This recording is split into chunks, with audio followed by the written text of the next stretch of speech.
que se encuentra en Segunda de Reyes, capítulo 20, versículos del 1 al 6. Los que tienen buena memoria van a relacionar mucho este pasaje con un tema que se enseñó aproximadamente hace unos 3 años, precisamente también para las familias. Segunda de Reyes, capítulo 20, versículo del 1 al 6.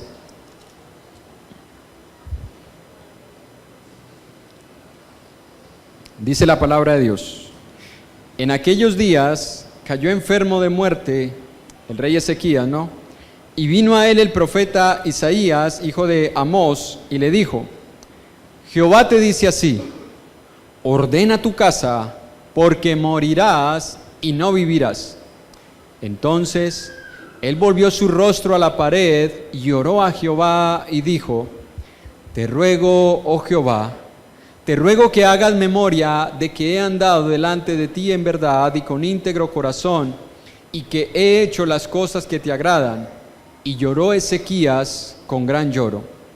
Y antes que Isaías saliese hasta la mitad del patio, vino la palabra de Jehová a Isaías diciendo: vuelve y di a Ezequías, príncipe de mi pueblo, así dice Jehová, el Dios de David tu padre: yo he oído tu oración y he visto tus lágrimas, y he aquí que yo te sano.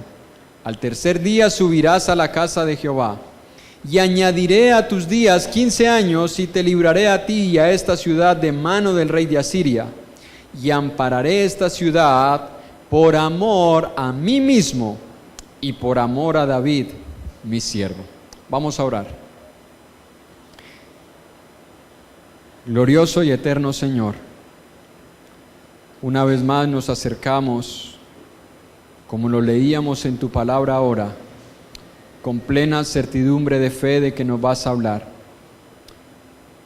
Purificados los corazones por la sangre de Jesús, limpios de mala conciencia, porque deseamos, Señor, ser hallados delante de ti sin mancha.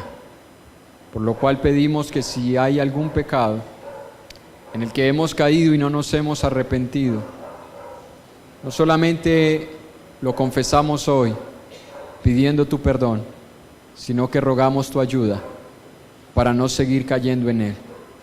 Y de esa manera nuestra relación contigo no se vea interrumpida por causa del pecado, porque sabemos que Él es el único que hace división entre tú y nosotros, que acorta tu mano para ayudarnos y que cierra tu oído para escucharnos. Así que perdónanos, por favor, porque deseamos, Señor, en esa buena relación que tenemos contigo, como hijos amados y obedientes, escuchar tu palabra, seguir aprendiendo de ella, seguir conociéndote, y también, Padre, poder hacer tu voluntad, no como Saúl, que la hizo a su manera. Nosotros queremos obedecerte conforme a los mandamientos tuyos, a la forma tuya. Así que ayúdanos a extraer de esta historia verdades que transformen nuestra manera de pensar, que transformen nuestros corazones y que nos hagan más dóciles y más humildes a tu palabra. Bendice a cada hermano y hermana, a cada niño, cada joven, porque es un tema que nos involucra a todos. Aún las visitas, Señor, porque a ellos también quieres hablarles, para que entiendan de que tú eres un Dios, que todo lo has hecho para un solo propósito, para tu gloria y para tu honra. Así que por favor ayúdanos, porque eso es lo que queremos hacer, a través de la obediencia de tu palabra. Por medio de Jesús, en su nombre te hemos orado y te damos gracias. Amén. Bien, hermanos, el tema que vamos a iniciar se encuentra allí. ¿Ya has ordenado tu casa? Y traigo a la mente algo que sucedió providencialmente esta semana. Para el día miércoles llegó uno de los señores que trabaja conmigo y entró. Yo iba saliendo a hacer algo cuando me llama y me dice: Albert, venga. Y yo: ¿qué pasó? ¿Por qué será que la gente en diciembre le da por arreglar las casas? Mire, ya llega diciembre, mire, escombros aquí, están arreglando. Por allá por mi cuadra, eso están sacando basura de las casas y cosas viejas, y les da por pintar y les da por adornar. ¿No le parece que eso es lo que sucede muchas veces en nosotros? Y yo sé que posiblemente usted y yo lo hagamos al finalizar el año, no como una tradición, sino como una forma de uno reevaluar las cosas que tiene y las cosas que le sirven y las que no le sirven. Pero particularmente las personas en diciembre tienen esa mentalidad. No, hay que arreglar bien la casa, que se vea bonita, que se vea adornada con lucecitas. Hay que cambiar las sábanas de los cuartos porque ya están muy viejas. La sala hay que mandarla a tapizar. Hay que cambiar cortinas. Hay que pintar. ¿Sí o no? Bueno, hoy vamos a aprender, hermanos, que no hay que esperar un año. No hay que esperar un año. Porque las palabras de Isaías a Ezequías no están lejos de nosotros. Ordena tu casa porque de cierto morirás. No estamos lejos de la muerte, ninguno de nosotros. Yo no sé si alguno de nosotros piensa que todavía está muy joven para morir. No estamos jóvenes para morir, no estamos viejos para morir, no estamos niños para morir. Estamos a las puertas de la muerte todos los días, porque desde que el hombre nace, lo único que tiene seguro es la muerte. Pero lo que vamos a aprender hoy, hermanos, es que si hay algo que nos enseña las Escrituras, es que el Dios que nos ha creado, a usted y a mí, y todo lo que nos rodea, todo lo hizo con orden y con un propósito. Es decir, Dios no desgastó ninguno de sus poderes al crear algo sin ningún propósito. No hay nada que usted pueda haber creado que usted diga, bueno, ¿y Dios para qué hizo eso? Por eso hay cosas que usted y yo tenemos en el cuerpo que uno se las mira y dice, esto me estorba, y no lo quitamos, cuando en realidad Dios lo hizo con un propósito que tal vez usted y yo todavía no sepamos para qué, o que aún sabiéndolo no le querramos dar el uso que tiene. Pero todo lo que Dios lo hizo con un orden y con un propósito. La tierra tiene un orden, y por eso es que se puede medir el tiempo, porque hay un orden. Se puede medir la distancia que hay de la Tierra a la Luna, la distancia que hay de la Tierra a Marte, a Júpiter, a Venus, a Saturno, a Neptuno, porque hay una distancia que, a pesar de que están sostenidos en el infinito universo, no se mueven de su lugar, mantienen esa posición, mantienen esa distancia. También Dios lo hizo todo en orden en cuanto a la genética.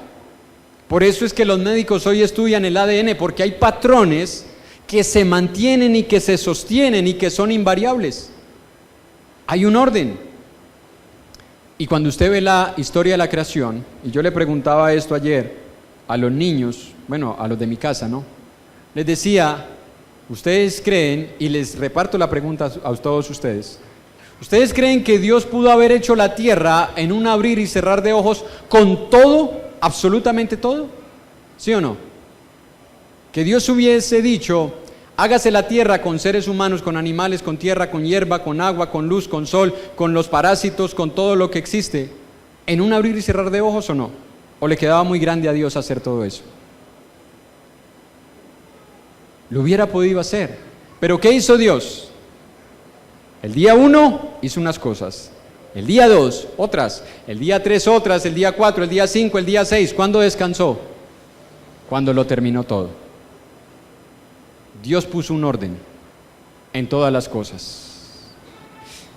Y la palabra en 1 Corintios 14:40 nos enseña una verdad tan grande que a veces nosotros, en esa buena teología que tenemos, la queremos aplicar solamente aquí, a nivel de congregación, cuando nos reunimos. Pero 1 Corintios 14:40 es un principio que encierra todo lo que el hombre hace, porque es un principio que Dios usó para hacer todo lo que usted y yo vemos. ¿Qué dice 1 Corintios 14:40? Pero hágase todo decentemente y con orden. Yo le hago una pregunta, usted, hermano y hermana, que estudió o que está estudiando, algunos ya tienen carrera universitaria. En la gramática, ¿qué significa la palabra todo?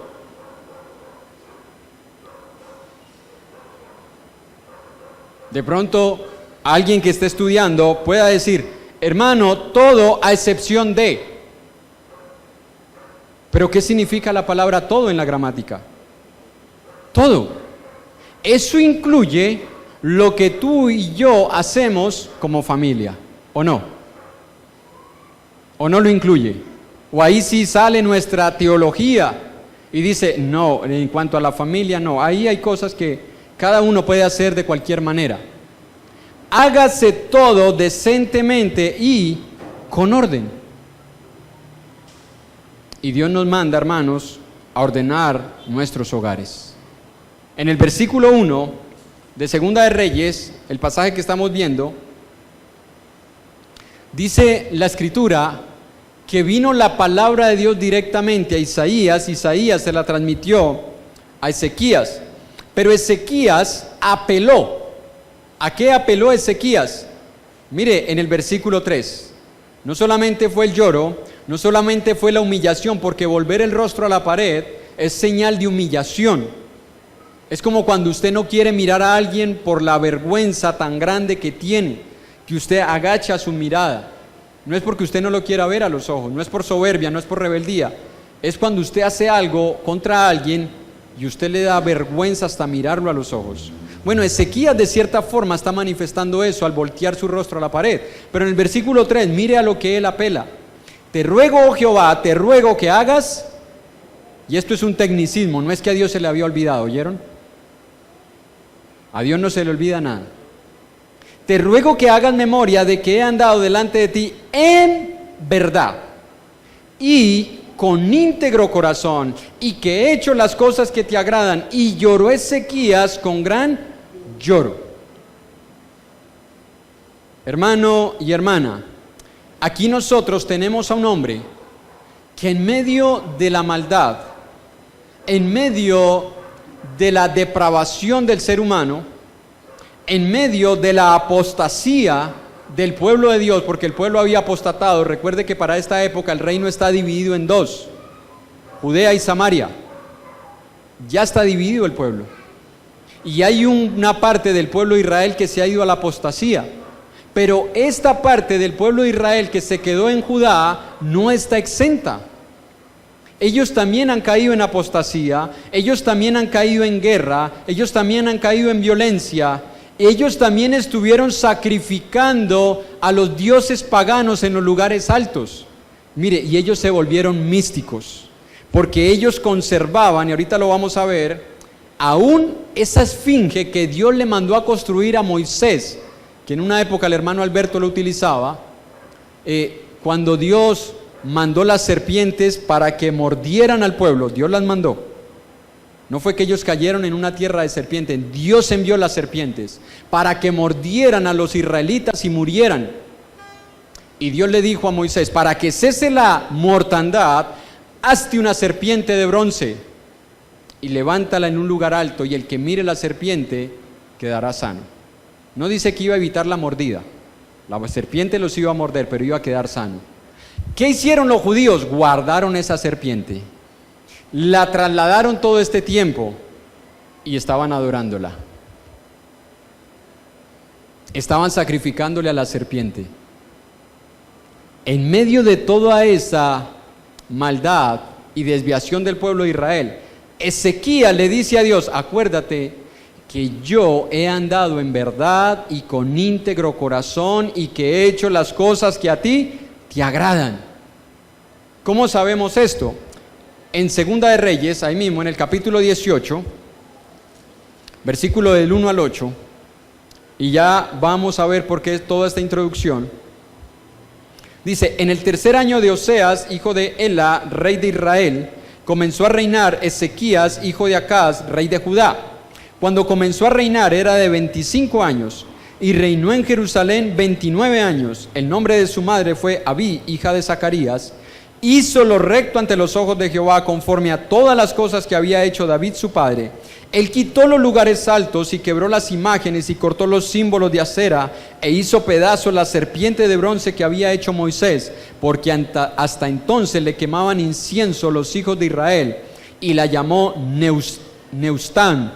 Entonces Jehová Dios de Israel puso esperanza, ni después ni antes de él, escuche, ni después ni antes de él hubo otro como él entre todos los reyes de Judá.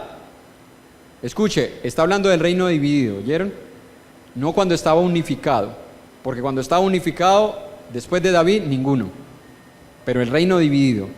Porque siguió a Jehová y no se apartó de él, sino que guardó los mandamientos que Jehová prescribió a Moisés. Y Jehová estaba con él, y a donde quiera que salía prosperaba. Él se rebeló contra el rey de Asiria y no le sirvió. Hirió también a los filisteos hasta Gaza y sus fronteras, desde las torres de los atalayas hasta la ciudad fortificada. ¿Cuál era la conducta entonces de Ezequías? Íntegra. No fue que Ezequías ahí sacó a relucir algo en palabras solas, Señor, acuérdate que yo he hecho, y acuérdate, pero palabras vacías, como a veces usted y yo posiblemente podemos llegar a ser. Que cuando estamos en un momento de prueba, de tribulación, nosotros mismos comenzamos a darnos valor a las cosas que hemos hecho. No, aquí eran cosas que se podían corroborar y comprobar. Aquí eran cosas que estaban escritas, que Dios inspiró a un hombre para que las dejara escritas acerca de la conducta del rey Ezequías. Y la pregunta que nos debe surgir entonces, hermanos, es: si a este hombre que hacía lo recto delante de Dios, que andaba en verdad y con íntegro corazón, Dios le dice, ordena tu casa, la pregunta es, ¿qué nos dirá a nosotros? ¿Cómo está nuestra vida en comparación a la vida de Ezequías? ¿Podremos nosotros apelar a lo mismo que Ezequías? ¿Podremos nosotros utilizar los mismos argumentos de Ezequías, no solamente la oración y el lloro, porque esos vienen? Cuando uno realmente siente la mano de Dios sobre su vida, viene el lloro, viene el llanto, viene la humillación. Pero tendremos nosotros argumentos como Ezequías de decirle, Señor, acuérdate de cómo yo he venido andando, de cómo he venido conduciéndome. ¿Cómo está nuestro hogar según el orden de Dios? Preguntémonos hoy. No cómo está, si la sala está nueva, si usted ahorita al salir dejó las camas tendidas, si dejó almuerzo hecho, si dejó trapeado. No, sobre eso no. Preguntémonos cómo está nuestro hogar delante del Dios que sabe y conoce todas las cosas. Y escuche, antes de dar una respuesta, no es suficiente, hermanos, con que nosotros digamos, pues yo considero que está bien. Yo creo que está bien. Yo pienso que estoy bien. No es suficiente, hermanos, tampoco medir cómo está el orden de nuestra casa por los resultados que nos ha dado. Eso es pragmatismo.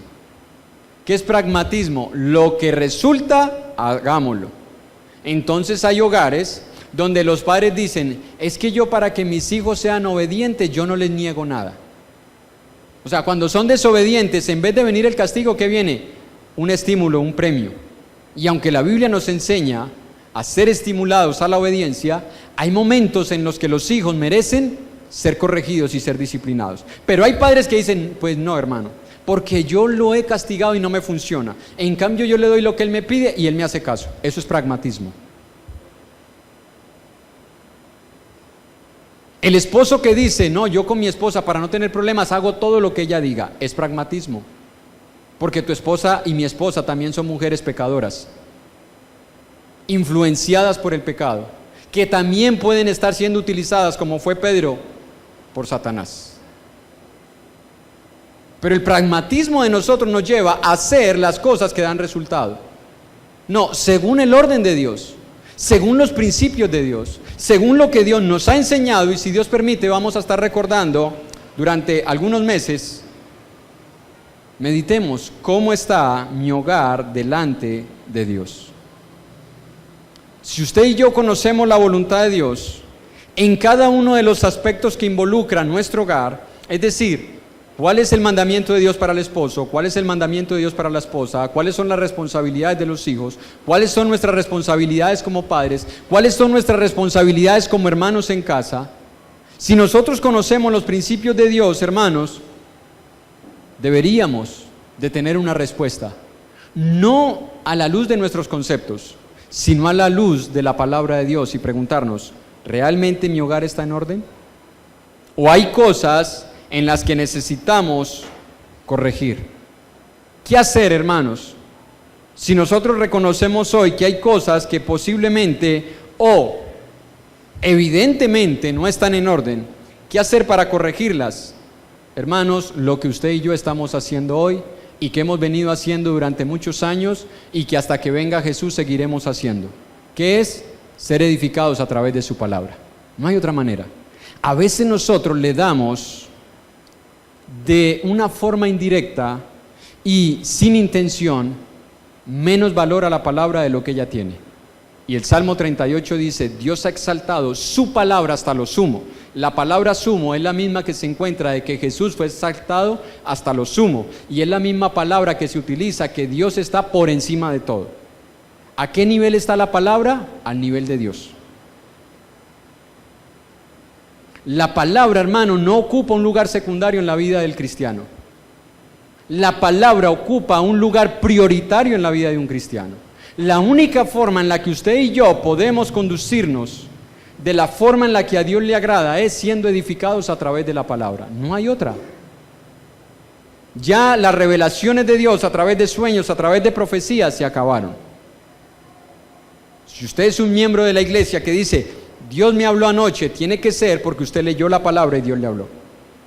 Pero no, hermano, yo me soñé anoche y hermano, ¿qué querrá decir ese sueño? Bueno, que no está durmiendo bien. Eso es lo que quiere decir. Porque cuando la mente no descansa es que sueña. La mente necesita un poco de reposo. Y si usted está soñando demasiado, es porque no está durmiendo bien. Pero me resultó, hermano, misticismo. Si usted soñó algo y luego a los 3, 4 días dice, y salió lo que soñé, misticismo. Y préstale atención a eso, porque 2 de Tesalonicenses, capítulo 2, versículo 10, nos da la respuesta de ¿qué puede suceder en eso? Dios les envía un poder engañoso para que crean la mentira, para que tú comiences a creerte que tienes poderes y que Dios te está revelando. Entonces, la única forma de nosotros conocer la voluntad de Dios es a través de la instrucción de su palabra. Por eso le animamos, hermano, a que no se ausente de las reuniones de edificación. Ahora, para poder tener un diagnóstico correcto de la condición de nuestro hogar, de cómo está nuestra vida, debemos tener un tiempo para observar cómo está nuestro hogar. Yo no sé a cuántos de nosotros nos ha pasado que a veces son las visitas las que nos dicen que hay algo malo en la casa. ¿No le ha pasado? Que alguien llega y entra al baño y, ay hermano, tiene mala la chapa, ¿no? Y uno, ay sí, se dañó. No sabía. ¿Sí o no? ¿No le ha pasado? O, ay hermano, tiene una humedad ahí detrás de la nevera. ¿Cómo hizo ese hermano para ver detrás de la nevera? Pero la vio. Y usted dice, ¿en serio? Sí. ¿Por qué los de afuera nos tienen que decir lo que está mal? Porque usted y yo posiblemente no hemos tomado el tiempo para observar cómo están los detalles del hogar. Porque a veces nos tienen que hacer llamados de atención de cómo nos estamos conduciendo como familia, porque no nos hemos tomado el tiempo para nosotros observar cada aspecto de nuestro hogar y llegar a las conclusiones acertadas y decir, realmente hay cosas que no están bien. Y no se trata de un análisis superficial, no se trata de decir, bueno, yo creo que estamos bien porque nosotros nos congregamos. Eso es un análisis superficial. Tan superficial como cuando usted va al médico y usted le dice al médico, doctor, lo que pasa es que vengo porque me siento mal. Y el médico lo mira pero yo lo veo bien. El médico no está siendo juicioso, no está haciendo su trabajo, porque ¿cuál debería de ser la respuesta del médico? Necesito pruebas de sangre, necesito muestras de orina, necesito una radiografía, necesito que se revise los triglicéridos, el colesterol. y una vez le llegan a él esas muestras, él no coge la muestra de sangre y la mira a la luz de la luz y dice, pues yo creo que está mal de los triglicéridos. Y yo creo que también No, él no hace eso. ¿Qué tiene que hacer? Irse a un laboratorio, analizar esa muestra, mirarla con detenimiento para poder tener un diagnóstico acertado. ¿Qué quiere Dios que hagamos usted y yo en nuestros hogares? Eso, hermanos. Que nos tomemos el tiempo para analizar primeramente cada uno de nosotros. Y aquí les voy a decir algo que estaba guardando para las parejas. No es mío, lo escuché. Este mensaje no es, hermanos, varones, este mensaje, varones hermanos, no es para su esposa, es para usted. Hermanas, mujeres, este mensaje no es para sus esposos, es para usted. Hijos, este mensaje no es para sus padres, es para ustedes. Padres, este mensaje no es para nuestros hijos, es para nosotros. Porque nosotros muchas veces hacemos algo que traemos distinto. Nosotros somos como los toreros. Cuando vienen los cuernos, ¿qué hacemos? Ole. ¿Sí o no? Viene la palabra directo a nuestros corazones y ¿qué le hacemos? Ole. Eso es para la hermana de atrás. Eso es para el hermano Julano. Y en las reuniones de parejas, a veces sucede, ¿no? Terminan los hombres o las mujeres con dolor en las costillas. ¿Sabe por qué? Ya lo saben, ¿no? Las que han venido a reuniones de parejas. Terminamos con dolor en las costillas. Se dice algo y... Vea. No, esto es para cada uno de nosotros. Medite, hermano, medite, hermana, medite, joven, porque aquí, gracias a Dios, se ha enseñado a varones, a mujeres y a hijos. Se tienen reuniones de parejas, así que no hay excusa. No hay excusa de nosotros no conocer cuál es el orden que Dios tiene para cada uno de nosotros en el hogar. Meditemos a la luz de lo que Dios nos ha enseñado, cómo estamos viviendo nosotros. Hermanos, el médico necesita instrumentos para poder analizar detenidamente, minuciosamente y profundamente cómo se encuentra la salud de una persona. Usted y yo vamos a necesitar instrumentos, yo no sé cuáles, para meditar cómo se encuentra mi vida como esposo, como esposa, como hijo, como padre, como hermano, como compañero, como amigo, como siervo. Vamos a necesitar analizarnos profundamente a la luz de la palabra de Dios. Vamos a dejar por un momento el texto de Segunda de Reyes para que nosotros veamos lo que hizo un hombre de Dios cuando quiso reconstruir una casa. En el libro de Nehemías, capítulo 1, vamos a leer el capítulo 2, luego vamos a devolvernos al capítulo 1, pero vamos a leer primero el capítulo 2. Versículo 11 al 16, libro de Nehemías, 11 al 16, dice: Llegué pues a Jerusalén y después de estar allí 3 días, me levanté de noche, yo y unos pocos varones conmigo, y no declaré a hombre alguno lo que Dios había puesto en mi corazón que hiciese en Jerusalén, ni había cabalgadura conmigo, excepto la única en que yo cabalgaba. Y salí de noche por la puerta del valle hacia la fuente del dragón y a la puerta del muladar, y observé los muros de Jerusalén que estaban derribados y sus puertas que estaban consumidas por el fuego. Pasé luego a la puerta de la fuente y al estanque del rey, pero no había lugar por donde pasase la cabalgadura en que iba. Y subí de noche por el torrente y observé el muro, y di la vuelta y entré por la puerta del valle y me volví.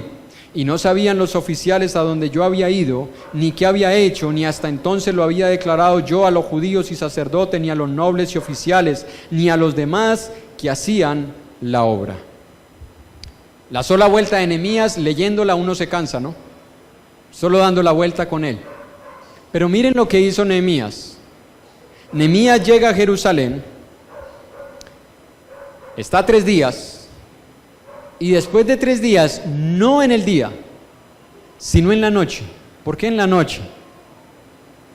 No había iluminación pública como hoy en día, pero la noche se prestaba porque nadie estaba trabajando ya. Recuerde que ya se había iniciado una restauración con Zorobabel, que había iniciado 3 años antes que Nehemías, en la primera deportación de Babilonia. Pero Nehemías sale de noche en donde las obras están quietas y comienza a observar cada cosa. Los muros primeramente, luego las puertas, luego las fuentes, luego las torres. Le da toda la vuelta a la ciudad, detalladamente. Y él se da cuenta que en Israel hay una necesidad muy grande de edificar. Pero él se tomó el tiempo, hermanos.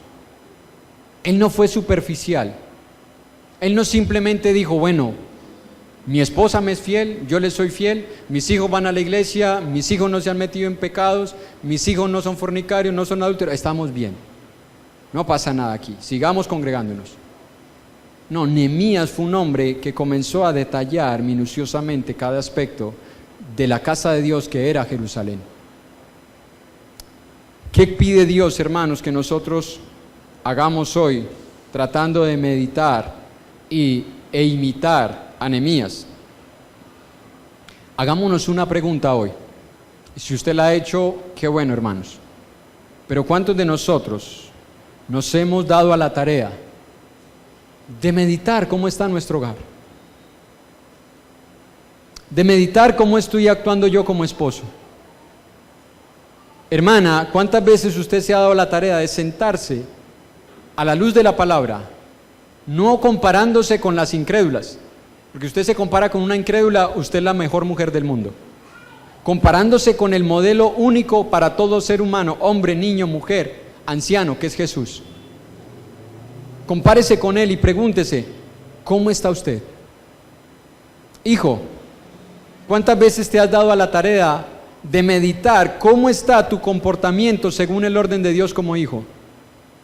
Y nuevamente hago la aclaración, no te compares con los incrédulos, no te compares con los menos consagrados, compárate con Jesús, porque Jesús es el mejor ejemplo de hijo, obediente, honró a sus padres, obedeció las leyes, nunca dio un mal testimonio, no tenía malos pensamientos, no fue acusado de rebeldía.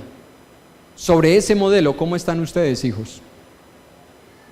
Sobre ese principio. Dios quiere, hermanos, que usted y yo hagamos lo mismo que Nehemías. No podemos olvidar, hermanos, un principio que se está trabajando con los varones y que ya se trabajó de cierta forma con las hermanas en otro tema. Que usted y yo somos simplemente administradores. No somos dueños. Por eso la frase, nadie se meta en mi vida, esa frase, hermanos, está mal. En el castellano está bien, es perfecta, es correcta. Pero en la realidad de Dios no es verdad. Tu vida no es tu vida. Mi vida no es mi vida. Es la vida de Dios. Y un día tendremos que darle cuentas a Dios. No solamente de nuestra vida, tendremos que darle cuenta a Dios de nuestro hogar. Porque el hogar también es de Dios.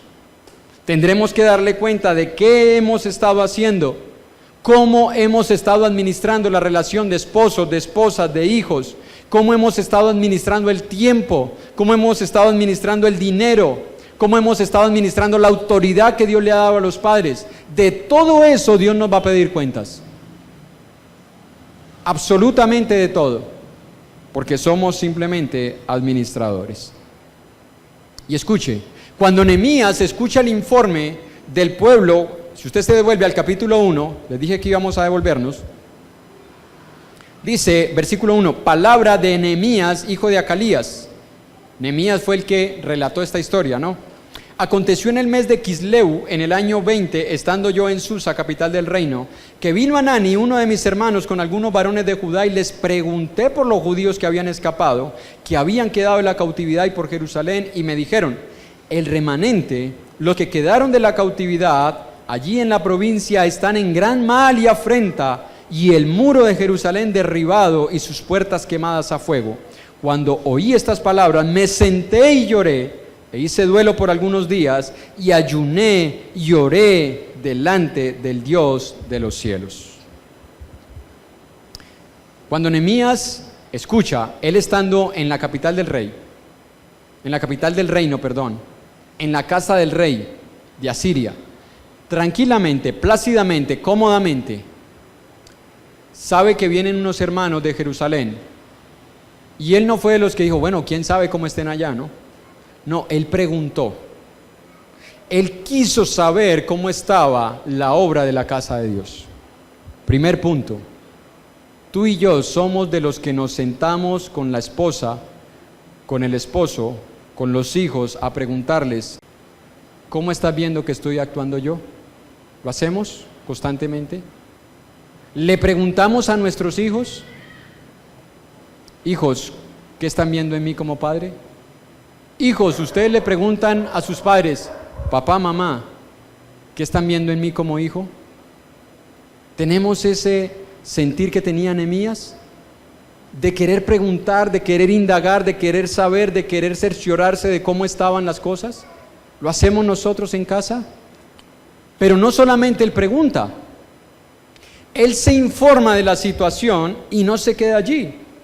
No se conformó solamente con saberlo, porque a veces uno, mi amor, ¿y cómo está? Vea, usted está fallando. Ah, estoy mal, ¿no?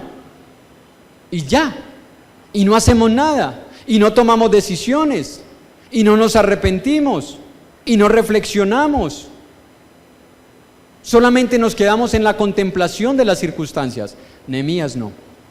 Nehemías no solamente preguntó, Nehemías no solamente se informó para saber, que es algo a lo que nos gusta, ¿no? Nos informamos de tantas cosas. No, Nehemías quiso saber lo que necesitaba saber porque le convenía saber. ¿Qué? ¿Cómo está la casa de Dios? ¿Cuántos de nosotros realmente estamos tomando tiempo para preguntarnos, ¿cómo está mi hogar? ¿Cómo está mi vida? ¿Cómo está mi familia? Y después de saberlo, hermanos, tomar la actitud de Nehemías. Nehemías no le dijo a estos hombres, pues están mal, qué tristeza, y bueno, lástima uno no haber estado allá, no, yo estoy aquí tranquilo. No, Nehemías no fue arrogante, Nehemías no fue indolente, Nehemías no fue soberbio. A veces nosotros caemos en la indolencia, porque nuestra esposa, nuestro esposo, nuestros hijos nos dicen que estamos fallando en algo y somos indolentes. Pues así soy yo. Y usted sabía, y usted me conocía, y usted sabía con quién se iba a meter. Usted sabe que yo era así. Entonces ahora no se queje. Somos indolentes. Otras veces somos arrogantes. Nos están haciendo ver la falla, el error, y nos defendemos. Y otras veces somos soberbios. Nos están haciendo ver dónde estamos fallando y no solamente nos defendemos, sino que nos justificamos, y escuche, con teología y todo, con la Biblia. Aún con la Biblia no justificamos. No, Nehemías no fue ni lo uno, ni lo otro, ni lo otro. Nehemías fue un hombre sensible al saber de que habían cosas que se necesitaban corregir. No fue ciego ante la realidad de la casa de Dios, y usted y yo no podemos ser ciegos ante la realidad de cómo esté posiblemente nuestro hogar hoy. Si hay cosas que están mal, hermano y hermana, necesitamos corregirlas delante de Dios. Hay una historia, y no es que esté sufriendo de Alzheimer tan joven, lo que pasa es que no encontré otra más ilustrativa. Pronto la escuchan y dicen, ya la había contado, se le está olvidando las cosas al hermano. No.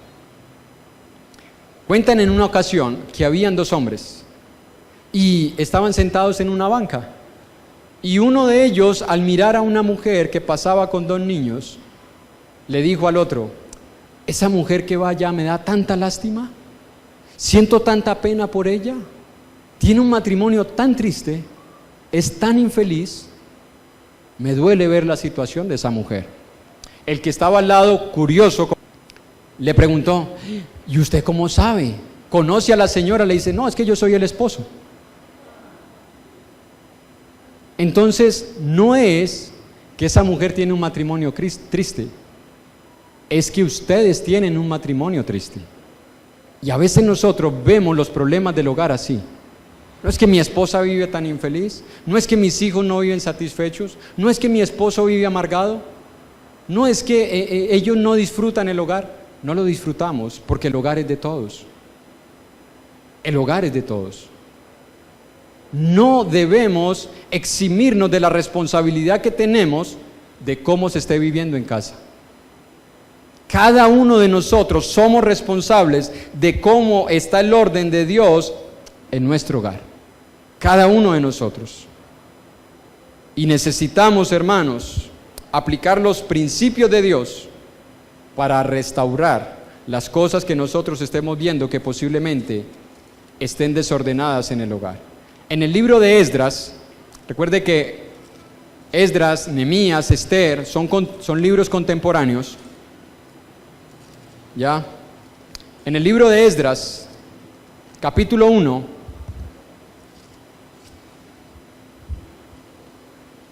versículo 2 al 4, dice: así ha dicho Ciro, rey de Persia: Jehová, el Dios de los cielos, me ha dado todos los reinos de la tierra y me ha mandado que le edifique, escuche la frase, casa en Jerusalén que está en Judá. Quien haya entre vosotros de su pueblo, sea Dios con él, y suba a Jerusalén que está en Judá, y edifique la casa a Jehová, Dios de Israel, el Dios, Él es el Dios, la cual está en Jerusalén. Y todo aquel que haya quedado en cualquier lugar donde more, ayúdenle los hombres de su lugar con plata, oros, bienes y ganados, además ofrendas voluntarias para la casa de Dios, la cual está en Jerusalén. ¿Cuántas veces se repite la palabra casa? 3. ¿Coincidencia? No. Recuerde que nosotros adoramos a un Dios trino. Nosotros adoramos a un Dios trino. Dios Padre, Dios Hijo, Dios Espíritu. 3 veces se menciona que se necesitaba restaurar la casa de Dios. ¿Qué tiene que ver con eso, hermanos? Que nosotros ahora ya somos la casa de Dios. Juan capítulo 14, verso 23 dice: el que me ama mi palabra guardará, y vendremos a él y haremos morada con él. Pregunta, hermano y hermana: ¿cómo está nuestra vida personal?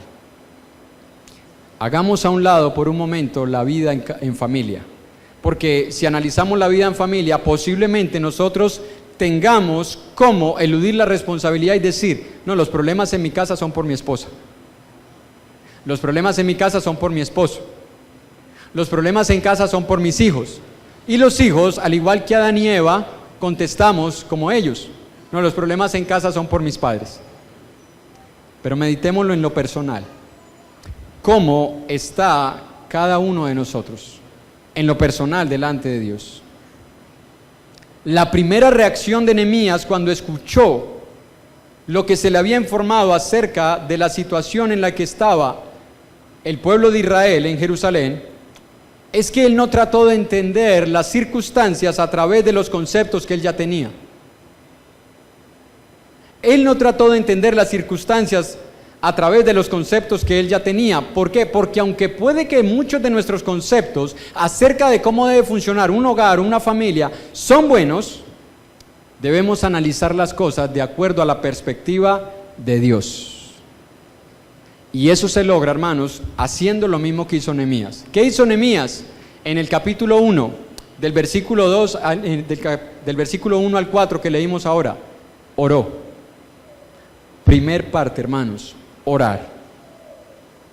Antes de nosotros analizar una situación, tomar una decisión, es imprescindible, hermanos, que nosotros oremos. ¿Cuánto tiempo?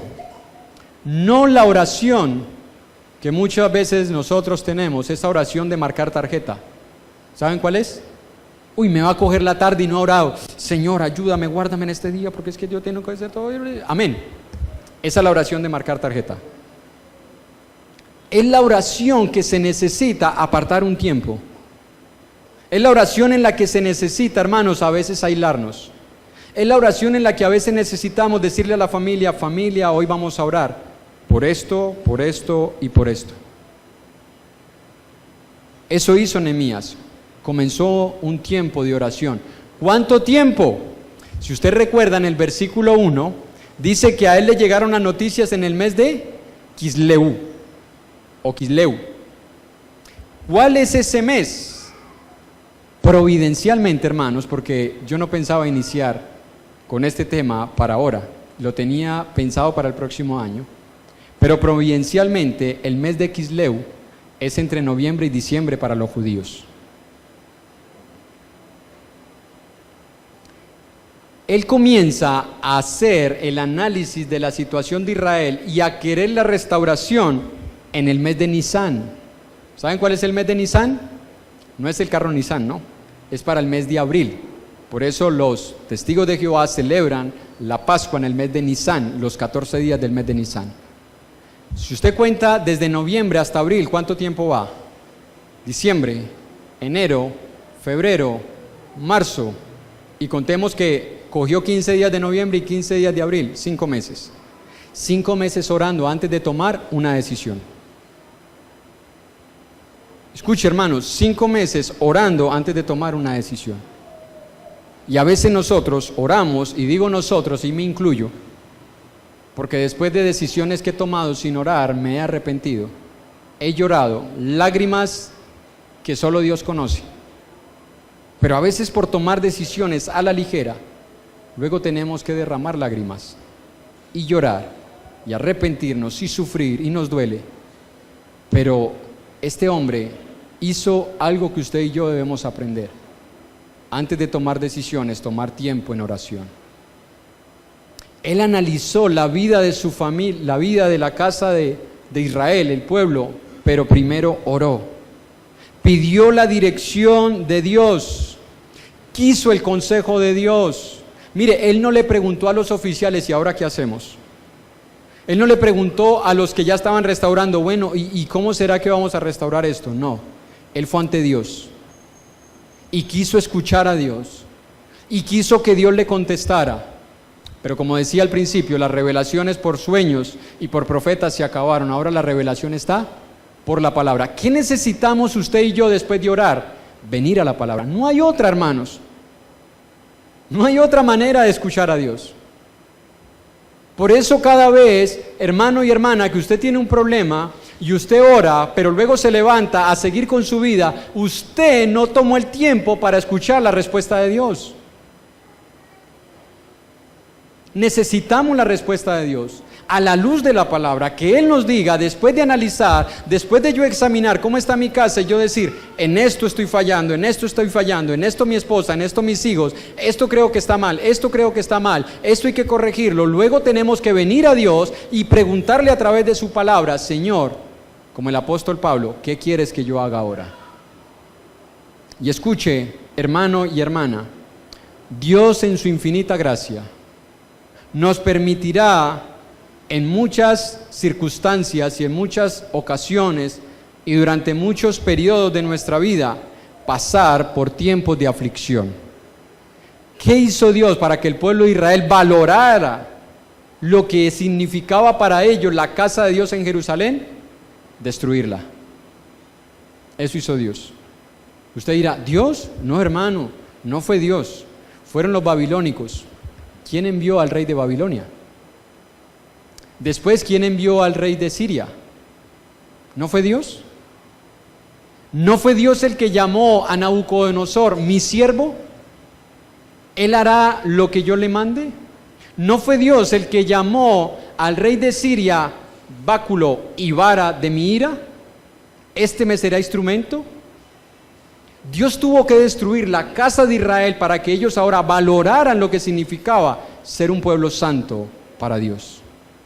Y a veces Dios tiene que permitir que a nuestra vida lleguen momentos de aflicción para que nosotros volvamos a recordar el valor que tenemos, hermanos, solamente por lo que ya somos hijos de Dios. Solo por eso ya somos valiosos para Dios.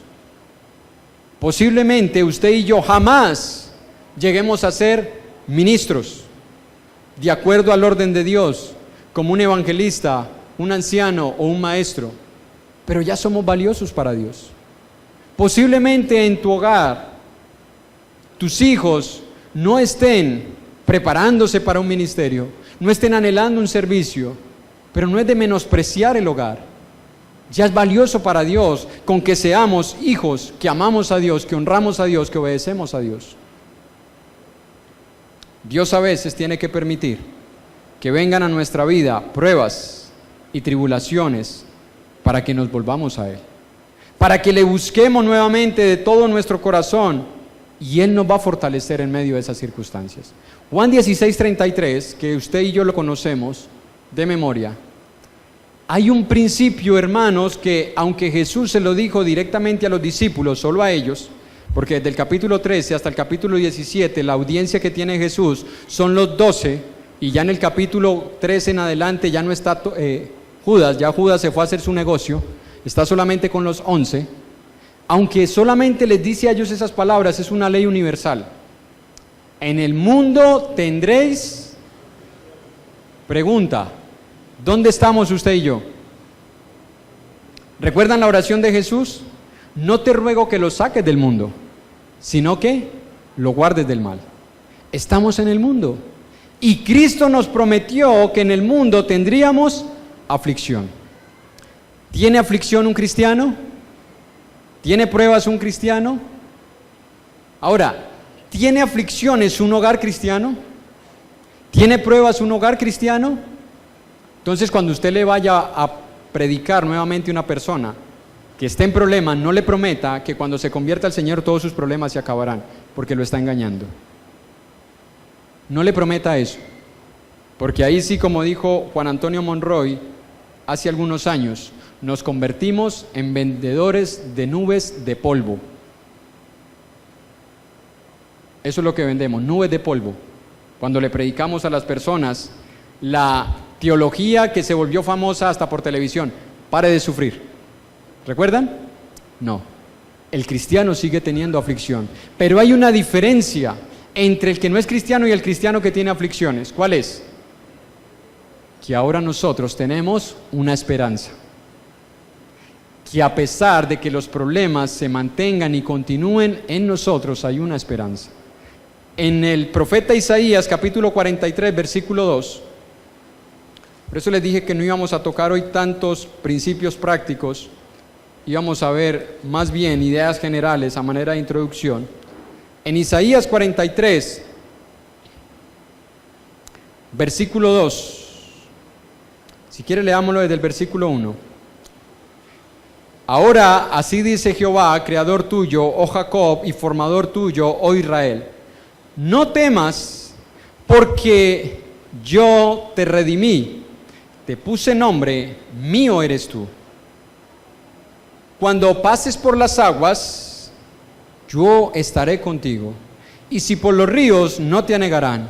Cuando pases por el fuego, no te quemarás, ni la llama arderá en ti.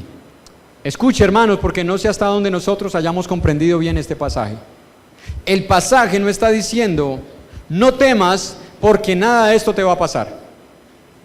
No temas porque a tu vida jamás van a llegar pruebas.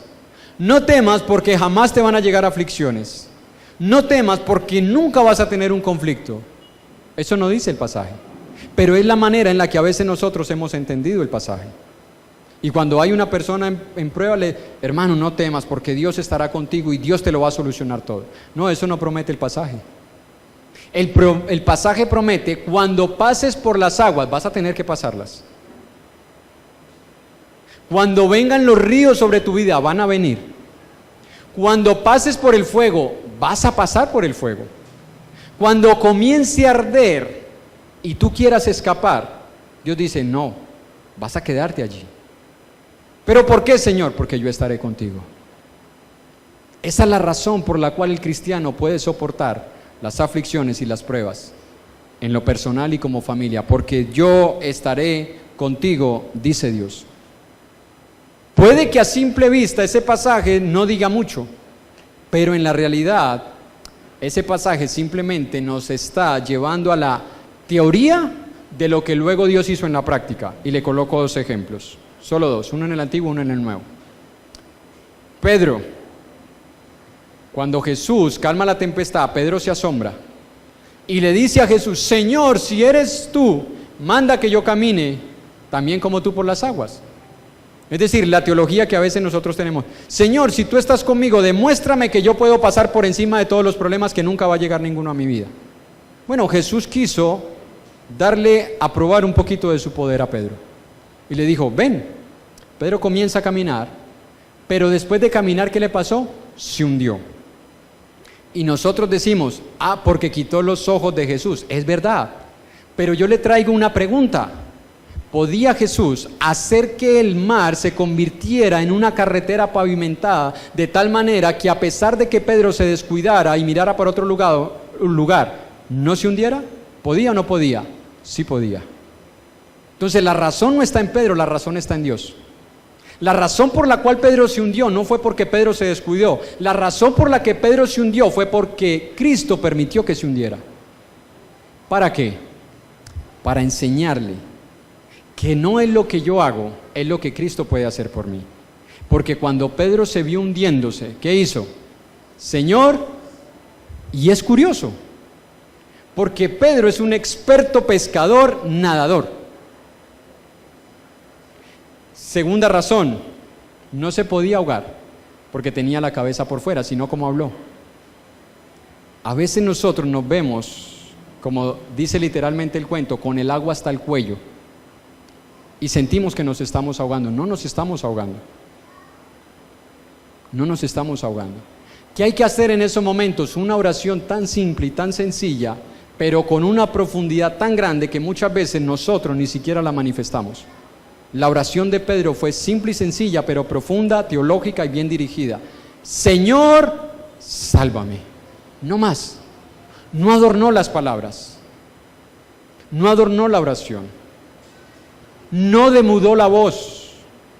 Simplemente entendió que el único que lo podía salvar era Jesús. El único que puede sacar a un hogar que se esté hundiendo en las aguas de las pruebas, de las tribulaciones, es Dios. Es el único, hermanos. No busques ayuda fuera de Dios. No la busques, porque no la vas a encontrar. Y si la encuentras, no será de parte de Dios. Búscala en Dios. Dirige tu fe correctamente al único que te puede ayudar, Jesús.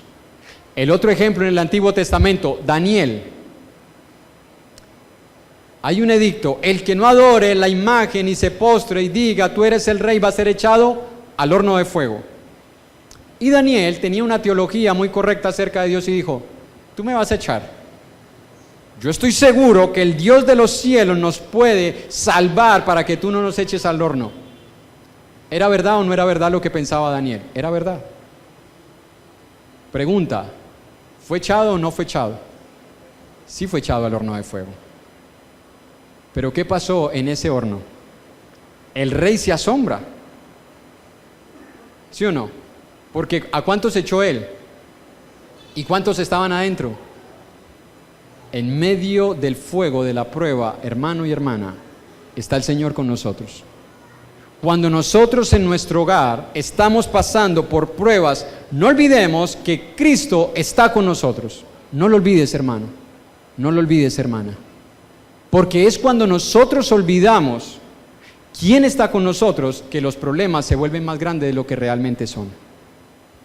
Es cuando perdemos de vista el objeto de nuestra fe. Porque posiblemente sigamos teniendo fe, pero hemos perdido de vista el objeto de nuestra fe.